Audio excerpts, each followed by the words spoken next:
Army अफसर के तौर पर जनरल विपिन रावत के 2 ऑपरेशन हमेशा याद किए जाएंगे।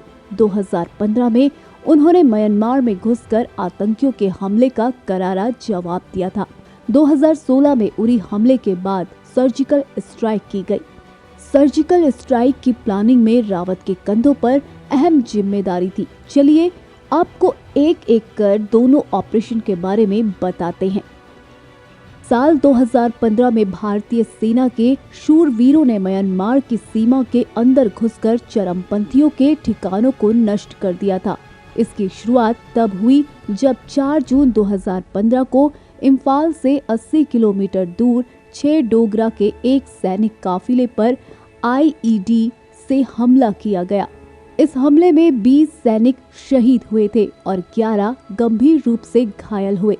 इस हमले के 5 दिनों के भीतर यानी 9 जून को भारतीय सैनिकों ने अंतर्राष्ट्रीय सीमा पार कर NSCN और NSCN-IM के 2 शिविरों को नष्ट कर दिया। इसकी योजना जनरल विपिन रावत ने बनाई थी। दिल्ली आकर उन्होंने इसके लिए सरकार की अनुमति ली और फिर इसे अमली जामा पहनाया। इसके लिए जनरल रावत ने 21 पैरा के 70 कमांडोज को चुना। इन कमांडो को सीमा तक पहुंचाने के लिए ध्रुव हेलीकॉप्टरों का इस्तेमाल किया गया। इन कमांडोज को रॉकेट लॉन्चर्स, असॉल्ट राइफल और हैंड ग्रेनेड से लैस किया गया। रात में हमले के लिए उन्हें नाइट विजन ग्लासेस दिए गए थे। जंगलों के रास्ते वो 5 किलोमीटर पैदल चलकर चरमपंथियों के प्रशिक्षण शिविर तक पहुंचे। 40 मिनट के अंदर उन्होंने दोनों शिविरों को पूरी तरह से बर्बाद कर 38 विद्रोहियों को मारने में सफलता प्राप्त की। इधर भारतीय सीमा के अंदर MI-17 हेलीकॉप्टरों को तैयार रखा गया ताकि जरूरत पड़ने पर कमांडोज को वहां से सुरक्षित निकाला जा सके। इस हमले में एक भी भारतीय कमांडो हताहत नहीं हुआ।